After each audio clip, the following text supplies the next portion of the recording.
Welcome back to the Upscale Podcast where we speak all things steel pan related. I'm your co-host Kareem King, also known as TJ. I'm Jawan Henry. And I'm Harold Crisco.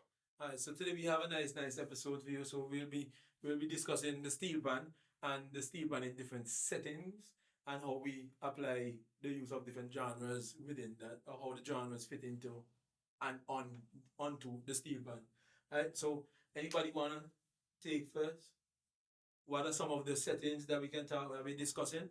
How do we apply the genres in it? Anything? Talk to me. Pull in. Pull up. Pull on well, I don't mind going first. So okay, let me start. Oh, you ready? Yeah. You're one. Okay, go ahead. Yeah. We'll start. We'll begin. All right. So, steel pan in using it in different settings, right? So, one of the things that we as panists recognize, sometimes all of us, we gig, we go on different gigs, or we have different events coming up, and we play at different events, functions, and what's not. But one of the biggest things is understanding your environment. Right? If when you accept the gig and you get on the set, you always try to evaluate your environment. So you go, you see the type of persons that are there, the age range of the persons, maybe if it's an outer state gig, or even if it's a local gig, you're at a hotel and you see you have more persons who, obviously are not from the Caribbean. So you have to choose and pick and choose the genres that you're using in that setting, because then they're gonna want to know. They're gonna know more, like pop, and you think about pop. Depending on which setting. Right, depending on which setting you're in. So you have to try to pick and choose your genres as you go through the set list, right? So switching them up is always a good thing. So you kind of versatility. right. You make them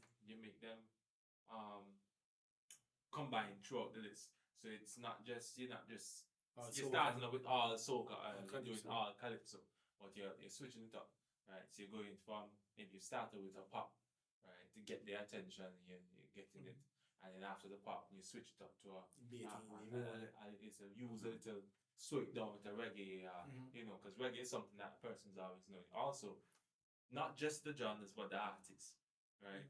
So you go in every setting, anywhere you are, you can play a Bob Marley, right? Because everybody knows a Bob Marley, but it's not just the Bob Marley. You have to play a hit from Bob Marley. So if you play like a One Love, everybody know One Love. If you play Three Little Birds, everybody know Three Little Birds, right? Sure. You play Coming In From The Cold, they may not know Coming In From The Cold off the top of their heads, right? So you have to try and pick the hit songs for the artist, right? And once you pick the appropriate songs from the artist and their hit songs, you want to make that impact.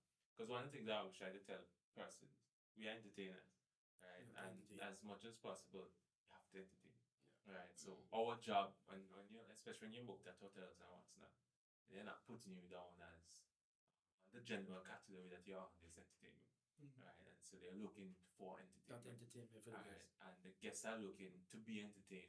However, you can do it. The song selection is very important. I agree with that. So we're talking about steel pan within different genres and stuff, right? And settings and what did you when people non-panists or people that are not from the Caribbean hear about the steel pan, what do they think? What genre they thinking about? They usually think of calypso and reggae, like everybody. The whole Caribbean is from Jamaica. So a lot of the times they would always think of the reggae. What Noel was saying, I agree with everything that he's saying. There's something that I wanted to add in, because there are situations where you don't get the chance to reach on the gig to find out. So there are questions that you can ask. What kind of event is this? What is the usual age group for the crowd? These are some of the things that we try to find out beforehand, because we don't want to go with a set list for calypso and soca to a church function. You understand that church might hire you to do a little performance, and we can't go with that. So we ask beforehand as well, just to develop the repertoire, just to make sure that the set list is well rounded, and that based on the information that you would have been given, because there is sometimes information wrong. Sometimes you might hear, 500 people are going to be here. When you reach, show you the boss. but you still have to entertain, you still have to play. Yeah. So now you might have like a freedom, more freedom with that now. Or if you read the crowd, what Noel I believe was focusing on is reading the crowd, understanding what fits where and what you can apply here. Because there is also the yellow birds and so that could be classic tourists. However, if you're hiring me for a fet, well, I would not be playing yellow bird at a fet, breakfast fet, because that's not what that crowd wouldn't be interested in. Some of the crowds that are interested in the tour, in some of the crowds that we have, some of the audience members that we have from the tourism sector, they may be looking for that Harry Belafonte something. They might be looking for that that I call it, the imagery that we have with the steel pan and what they think of the Caribbean is that old school. I've had people ask me if you have stoplights in Antigua. People are stopping. Please stop. So that I just wanted to add on to what you were saying, that sometimes you get a list before, or you get an idea beforehand so that you can set your list as well. But knowing how he versatile, that's why when he go and he say, okay, we can choose this song.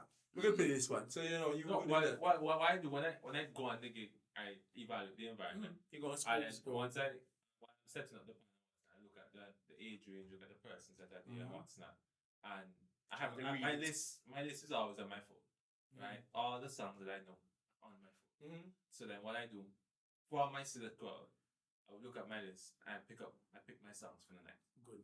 Right, and so I select all the songs and I know what's gonna come next, and I know, okay, I'm using this side of my list, this set list that I have on my phone, and so my brain can just pull from it because I know that list is there. Right, and then it all depends as well on the energy I'm getting.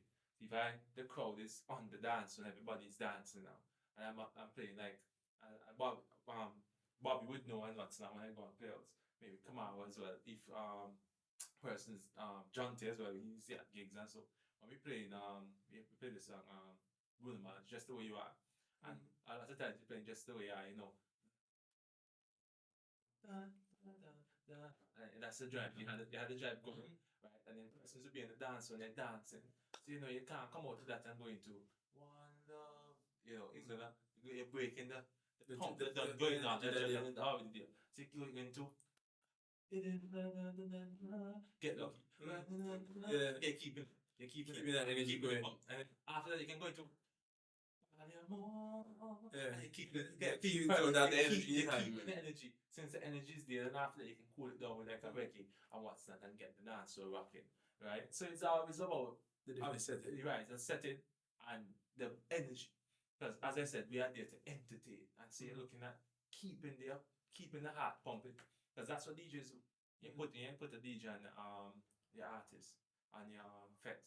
The DJ's job is to keep the energies high, right? Don't let the energies drop. So the same thing we are there to do. Similar to what if they have a dinner, for instance. So each setting would be different, right? So if you have a dinner, you may just want to make a background music for the person just to not be dead silent. So those are now that apply. Right. So I just wanted to bring in that genre as partner. For instance, you may be playing the Bruno Mars Just the Way You Are. However, we can switch that genre. Right. In the reggae. Right. We like to play sometimes so. Yeah. And I know both of y'all have played with my famous friend here. Which one? Mr. Clifton. Of course. Yeah, man. Of course. Big boss. The master of switching genres. I love with Clifton. Clifton was switching in a nice, sweet swing. Yeah. And you're playing and you just feel because guess what? People are normally accustomed to hearing the song one way. Right. Yeah. When they hear it in this different light, there's some people. I never thought about that, Samba, so you never thought about that. And they appreciate the music more on some songs that would normally be, low tempo or whatever. And now come more alive and slow. People on the dance floor dancing. Yeah. So it's important that I said we're talking about the settings and how we are applying the different genres to them. So some of the things that we have here, some of the opportunity that we have here would be the Black Arama competition, 4-side competition, 25-side competition, where you're taking a song from another genre, you're making it into, you're putting it into one of the genres specified. It's not always the same. right? It's now the same four-side, and the CUB has a four-side competition, which we would have had some guests from the winners. We would have had some of the winners circle on the podcast as well, and so they would have already spoken about their challenges and how they chose the tune and whatnot. So I'm imagining, not imagining, I know that it is a little more difficult to take a song from something else and make it into your own on this specified genre. Using this specified genre. So I know that that's challenging. The same thing with the 25% song, you have to choose. I think this year's 25, Gemini, it's West Indies Isle still. I think it's we are. I think it's West Indies Isle, Gemini still. They would have had the 25 competition in December, what, second, I think? The first weekend in December. I think it was the second or something. But either way, they would have had that competition, and the theme for that one would have been 90s, any movie theme? Movie theme. Not necessarily 90s. I think I don't think it was 90s. from the 90s. I think it's movie theme from the 90s. Yeah. It wasn't the foresight one from the 90s instead? The foresight was. No, it can't be 90s. It can't be 90s. Teen Titans. It's not from the 90s. Teen Titans. Yeah, it was. Teen Titans, not 1990. 1990s. You are Teen teen. Titans old, But maybe. Not maybe 20. that's- It's probably just. It's No, probably just. Teen Titans. Yeah. So it was just movie team. Hakuna Yeah. Matata. If I can remember That's some cool. of the songs that they played, I would be able to verify. But we'll verify it. We could probably, if you know it, just put it down in the comments on them as well, right? So you can let's make the comment section live, by the way. So we need to invite some more conversation and discussions. If you have an opinion, just share it respectfully. Hopefully you're respectful with it. Yeah. But just share with it.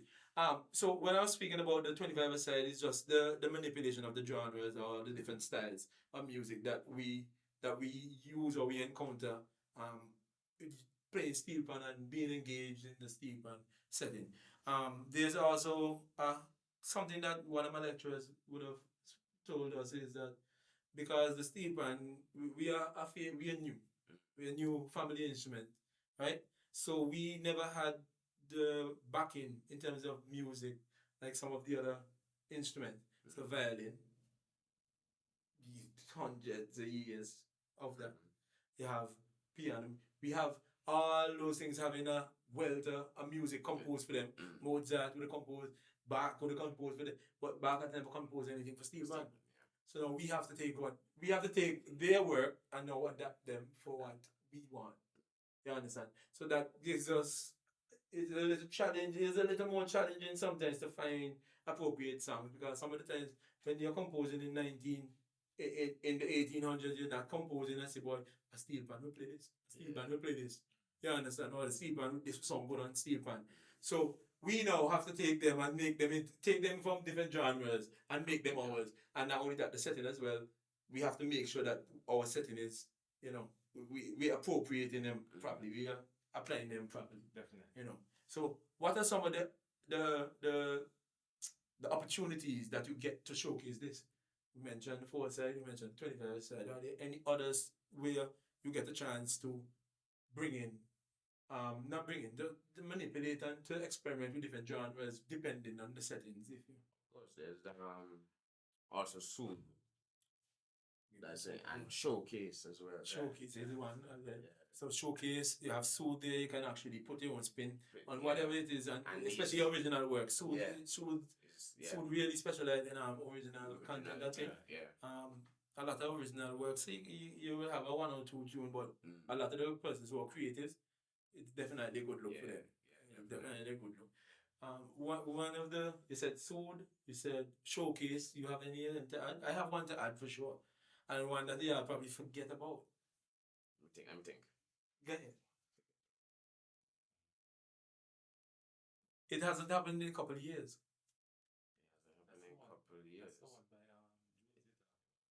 No. You're talking about the independent one? Nope, I am the defending champion for it. Church Panorama. Yes. I forgot. Yeah, understand. So let's say yes. Baxter Methodist was the one, the defending champion. But I think that is we want 3 times. Grayson back and then I take that. We do want to catch them again. But all in all, I say the Church Panorama is another settings genres. You understand? So now I have to go and find I think Waymaker. we're making calypso, soca. You understand? You have to put it into one of those. So those are different settings again, where you have to take something from something and you put it into wherever you know what I mean, what is appropriate for that specific competition, that specific setting.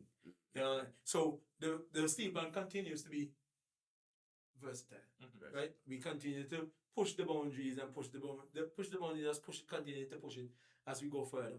Because again, as I said, we don't have the wealth of written music or scored music as some of the other instruments.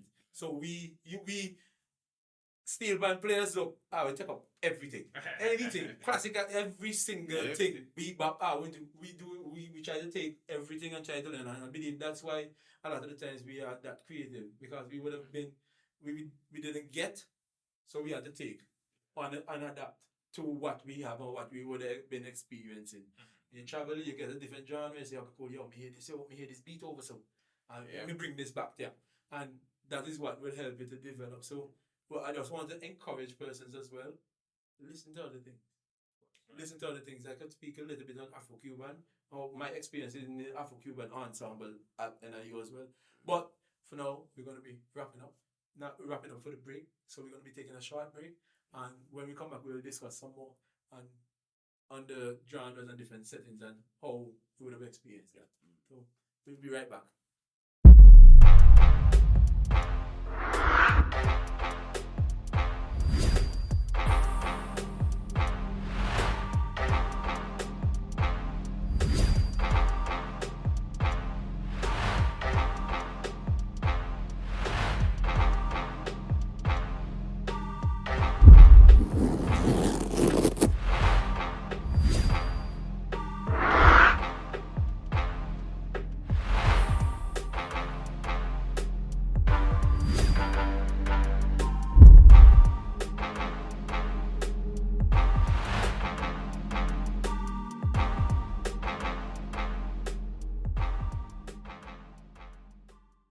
And we're back. So we're going to be continuing on this episode. We were speaking about the settings, different steep and settings, and different genres that we apply to the different settings.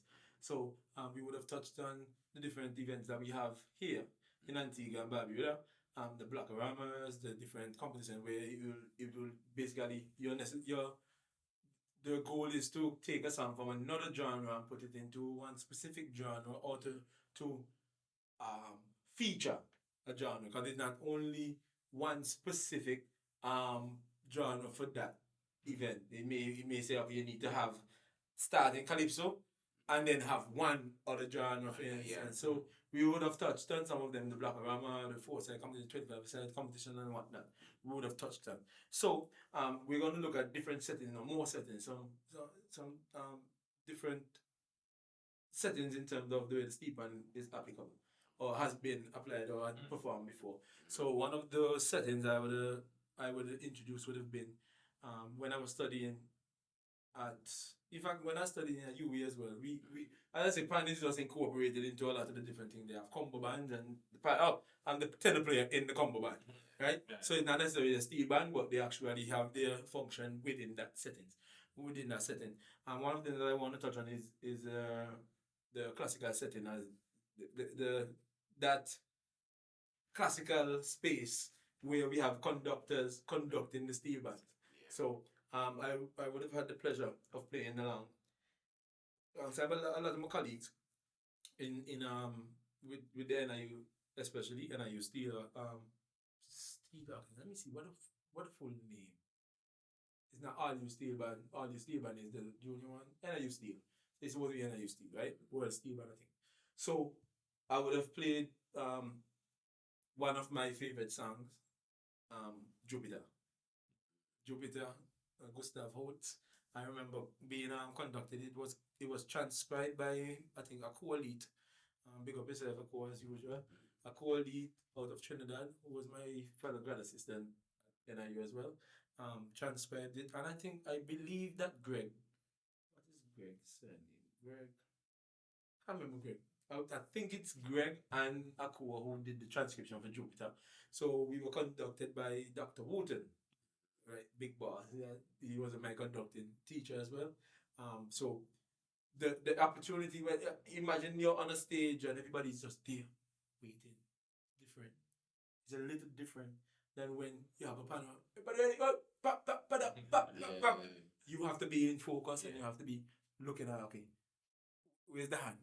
When the hand go down, okay, yes, right here. Or if it whatever cue you would have worked out with the conductor and during the rehearsals and whatnot. So that setting is one of my favorite settings because now it pushes me to be it pushes me to a place where I'm not comfortable. Or I was not comfortable, I should say. Because reading was not my strong point. I told me keep on telling everybody I was the delinquent in schools. I hated the reading. When I'm going to learn my music, I will look at one line. When I play back two times, I memorize it. So me don't know how it sounds. So me that's it.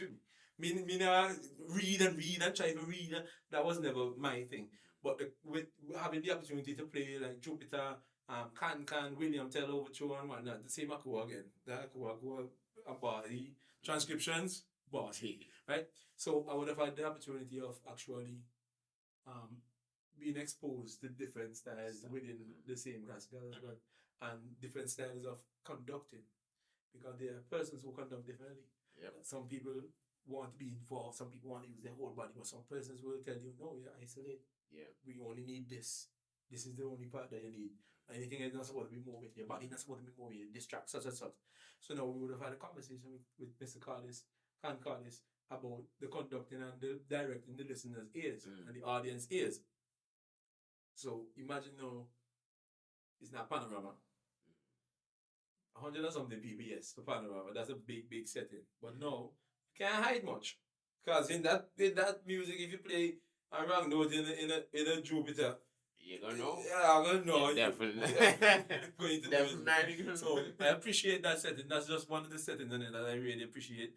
And transcribing for the instrument, as I said, we don't have a lot of music written for it compared to other instruments.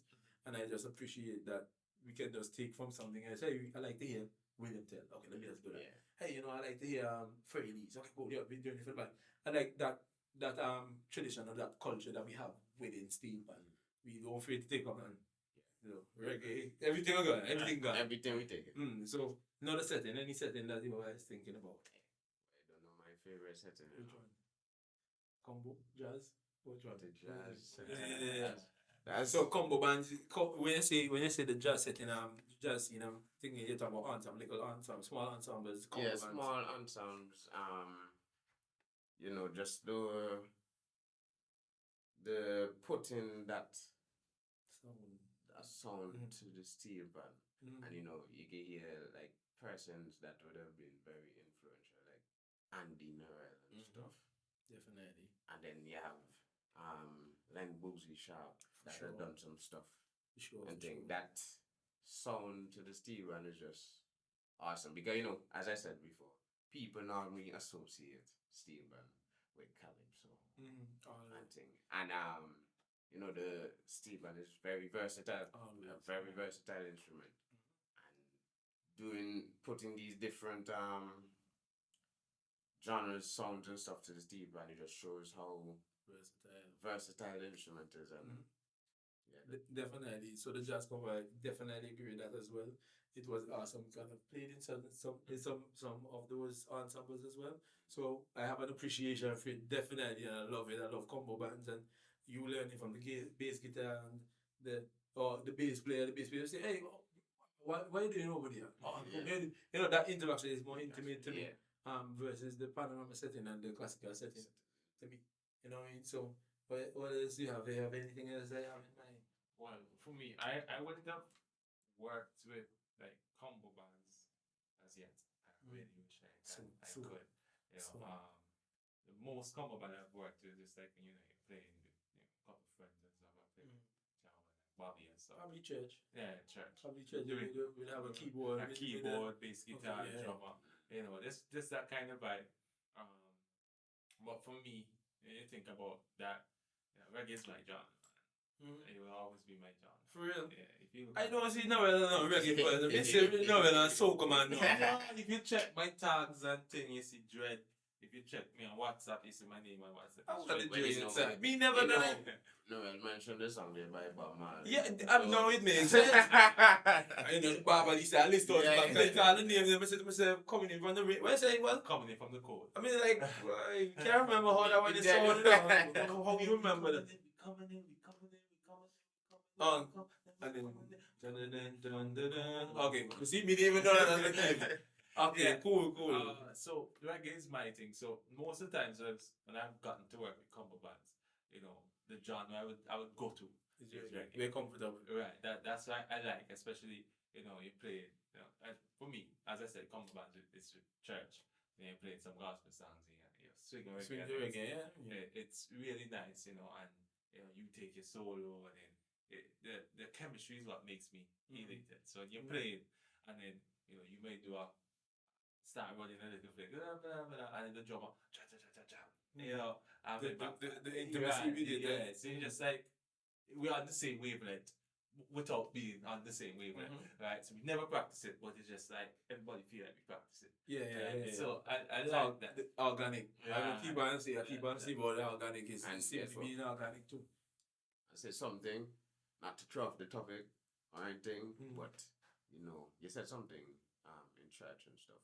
I know we're talking about Stephen being versatile and stuff. But remember, there was a time when Stephen wasn't allowed in the church. That's So true. so the settings would have changed now. Yeah. So we're saying that now it is allowed in that setting. Not only that I mentioned before, from not being allowed in the church to having a church panorama. Right. Exactly. A competition Yeah. amongst churches with the same instrument that was not allowed inside of the Right. church. Yep. So that's another perspective of it, that's another setting that now we have. Because now I wouldn't have gotten the opportunity to arrange for them. Right. If they didn't have a competition coming up, for instance, like they do more development because they had a history with the band playing at the function and whatnot. So it's just that I was there, and when the competition came up, I think, okay, good, they have something to push forward to now because you know when you have a goal, a lot of the time that motivates them more to take it seriously. Yeah. I'm taking it seriously. Majority of the band will take it seriously, but even the persons who were not serious at the time would say, okay, yeah, the competition, we need to make sure that we are ready for it and whatnot. So I totally understand the church setting as well. There's one for me whenever the listing is finished, whenever the topic for you is finished, unless you're finished. Good. Alright, so one of the other settings would have been the school ensembles for me. So I would have had the opportunity of playing with the percussion ensemble. But not only that, Afro-Cuban. Afro-Cuban. I love the knowledge. Big up Mike McStacky. And for the percussion, well, he's percussionist as well. Mike McStacky was over the Afro-Cuban ensemble. Solo and so. They played they were the song of Gingerbread Girl. I think Gingerbread Girl or something like that. Oh boy. Really look, and you know what? It helped me for the actor right now. It is like a lot of times people will say that I'm fluent with treble. Treble clef versus bass clef or not. They're giving a bass clef or whatever. But I was reading trombone lines. So we'll read trombone line, we transpose everything one time with double second. Cause if you tool them out, transpose up, you know, just that brain work. It was nice because we had the option to go home and score it out as well. I forgot you look at that piece. He said, let me read this. We practice this and read this down the line. You know? So the Afro-Cuban was a good experience because I learned about a lot of different drums. And now different beats. Cascade as well is considered the Afro-Cuban. But we learn about Son, we learn about Songo, we learn about Samba. We like a lot of different Afro-Cuban. No, that was folklore. Afro-Cuban folklore, or something like that. We different ones that I would have been involved in. Some of them I kind of separate them. Some of them knowing that I would have been exposed to certain things. So we've played salsa before. We've played different genres. So now I have a kind of appreciation as to how they sound, how they should sound, how you should play them, or what are the uses of them. So we have rumba, we have different things, and we have clave, the 3/2 clave versus the 2/3 clave, and the rumba clave. We have all of those things inside of it, and me, poor steel band man inside there, have a look over like, boy, we have to learn all of this too. You know, so it was an experience playing with them, and I always appreciate that aspect, that just getting that knowledge base. Because when I'm talking about mixed tag, Mike, I think would have spent time in Cuba. Cuba, I think, yes. I think it's Cuba. Studying these things, like he will go after it, go and be immersed in the culture, just for him to get an understanding and the feel as to what it is, and just to be a part of it. You know what I mean? And as steel band players, I think we need to take some pages out of the book. Not necessarily, you might not be able to move, but you can research from the comfort of your home. Just research. If it's salsa dealing with, research the salsa. Okay, what is the rhythm there? What is the rhythm? If you hear it, you say, hey, I love that. I think I could use that. Take it. Because, you know, that's the Steve and people, we take up a lot of stuff. Yeah, and knowledge is power. Knowledge is power. So not because it's not from the Caribbean, or it was not played in the Caribbean, or that usually pan Steve, but no. That's why the different genres, and then we take things. Yeah, we take it. Yeah. So any other settings so far you want to discuss before? Because I know we're gonna have to wrap up soon. It's soon the time, right? So at the end of it all is just to continue to push the boundaries and the versatility of the instrument, and showcase the versatility of the instrument. So as Liam would rightfully say, Liam and Clifford Alexis, rest in peace. Of course, those are two of my role models for sure. Persons who I look up to in terms of music and just the impact that they would have made on the communities, giving people like me an opportunity. Myself, opportunity, can't call it opportunity to be at the institution in a university, to learn and be exposed to these kind of things. Because we would have played concerto pieces too. Concerto pieces where we are not the main, we're backing up everybody. We're not everybody, we're backing up the soloist. And I remember Liam one time with another setting with the classical Moto Puppetio. Who did Moto Puppetio? Paganini. I think it's Paganini. When Liam started playing up, just go, right? And Liam stopped the band. Hey, you cannot slow down. You cannot slow. If you slow down, I make a mistake. And you realize the importance of the style. Yeah. We cannot slow down, because if you make a mistake with all them runs, 16 note run, when you start pull back, and the person has to now calculate how much you have to slow down by.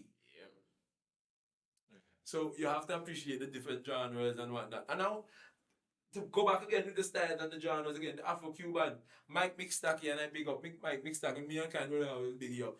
Mike is the only person who keep on telling push. He will do this. Mm-hmm. For push, to speed up. He say, play, go ahead, you want it right at the edge. Mm-hmm. Right at the edge. I mean, never hear that before. Everybody wants to just make sure, like I mentioned, he's telling you, yo, right at the edge. Just give it like a jump. Mm-hmm. And he will be in front of the band. And I'm like, yo, and you can feel the energy. That's moving. So, in terms of tempo, and so I think a lot of persons feel about being steady tempo. But it depends on the setting. Yep. Mm-hmm. Because, we end the song. If you say we end in a slow song.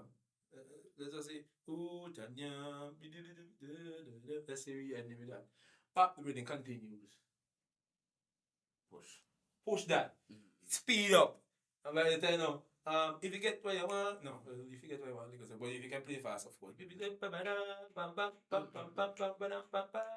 So yeah, so you just push. And so I would also go with what Noel was saying too. When you're looking at the crowd, and read it. You see people, you see them on the dance floor. Just cut. Yeah. Just cut. And when you cut, you have to continue sometimes. Sometimes you have to read the crowd, as I say. So, as I say, rightfully so, as Noel say, reading on the crowd, depending on where the crowd, what the crowd is feeling and how they're reacting to the music. You will have a good idea. Yeah. So, person need to. So it's not during the performance. It's not only your set list and you bring it and then you play it off. Because, and as Noel say now, some people they go with a set list, and when you think you have to change that whole set list. Yeah. Because if you stick to your set list, you get a bad review. Yeah. A bad review. And the research beforehand is important as well. Yeah. What is usually And if you reach and it's not the usual, let me say, oh, cool. You have to be able to adapt. Yeah. So for me, as I tell you, like only time I go with a set list is if I'm going to like gigs, local gigs and what's not. Or once it's like I'm going like hotels and what's not. I have the list on my phone of all my songs. But when I get to the environment is when I select. Because when you're at the hotel, you don't know who you have there. Yep, definitely. Don't know Funny thing is, I need to try to do that. Get a list of all my songs, guys. I used to have one. If I try to write, I'm gonna be forgetting songs. Yeah, you you gotta do that. So it good. So what I do now, me feed from my phone. What I do now is have a list of songs that I've read or that I want to arrange. So whenever if I finish arranging, I put it up to the top. And the list does continue. So I have some Whitney Houston for do. Me time after time. So I see. Look, when I look, so when somebody say, boy, they are competition, I say, what are the rules? Oh, well, they're looking for this song. We going to put my list. I say, okay, cool, this one. Because every single thing that make it to my list, I know I can produce an arrangement. Well, that's similar to a panorama arrangement based on almost everything, maybe 95%. Because I'm not adding it to my list unless I know I can work with it. Or there's something special about it that I can work with. That's how I put my list together. So when I hear something, okay, I can do this. Time after time, I can put click, clack, tick tock inside the day. Alright, cool. Let's put down here. So we can just think about an arrangement or things that I want to do, use to be creative and whatnot. That's how I'm going to put in swim. That's how I'm going to put swim. Kind of like, boom, boom, boom. Yeah, about sweet there, man. But yeah, so wrap up on the final thoughts for the episode. Again, we were discussing the steel pan in different settings and using different genres and whatnot, how you apply them based on the settings. So final words. Yeah, just encourage people to keep pushing the boundaries of the steel pan. Don't stick to like just one thing. As you said, listen to more music and try to find ways to incorporate it. And similar thing to me, especially for arrangers. I feel when you try to incorporate the other genres, as TJ would mention, you see it in arrangements and stuff. Your mind is more open, and so instead of looking at it subjectively, you're looking at it more objectively. So it gives you a wider span, and so arranging now. You don't just get the calypso, and soca. Where you can maybe calypso and TGC,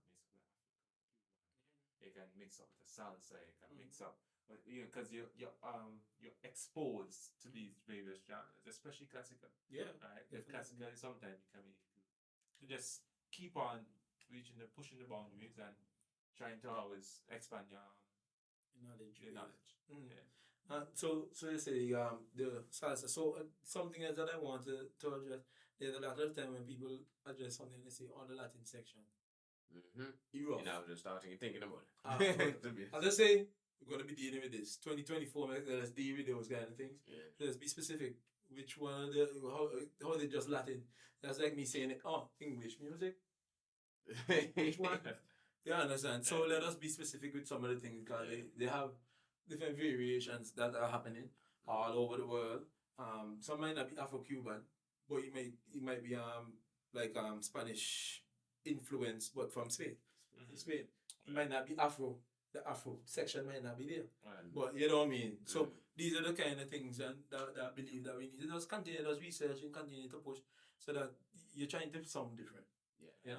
Trying to sound different all the time. Sorry. You have your similarities, you have your styles, but you try to, try to develop and add in more. The more you add, the more interest you can keep. Because whenever you're arranging for somebody, you can tell from the get-go, is this interesting to me or not? Yeah. Do I want to hear them? Do I want to listen? You give everybody the chance, but something that sparks interest. Ooh, what is happening there? Okay, let me listen. From the get-go. So those are some of the things that we can now start applying and whatnot. So that's the 2024. We're hoping now we push through and we get to kind of not necessarily standardize some of the things, but just do more research. We try to get our styles and the knowledge of the styles, how to play what is supposed to be where's the clave supposed to be. If do I need a clave to call this salsa? Understand? Do I need the clave to call it rumba? Can I just call it rumba without the clave and without the drums and them that was supposed to be used? Or can I put something in there to make it sound more authentic and whatnot? So those are the kind of things that I would love to see happen. Whenever I get the chance, I try to do that and introduce different instruments. So different percussion instruments, ocean jump, rain jump. Just because now. So right now me have bird whistle, me have almost everything for nature. Me have thunder jump. The rain stick. Yeah. Yeah, rain stick. One, two. Yeah. So I collect them because what? I saw them at school. So I wanted them. So I'm like, yo, I want to make sure that, have them. So again, we're going to be wrapping up. Thanks for the final thoughts and everything. And once again, thank you for tuning in.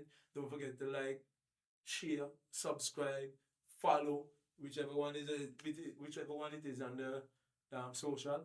So I'm gonna say something. 3, 3, 2. I hope you know what I'm saying here. That a football position? Someone does know. 3 notes from you. 3 notes from you. And we start up the last 2. Really so loud. Okay, change the key does no. Go ahead. People that can't sing. So thank you very, very much for tuning in again once again. So we'll get that door right sometime. Yeah. You know, for me, part me right does know. Thank you very much for tuning in, man.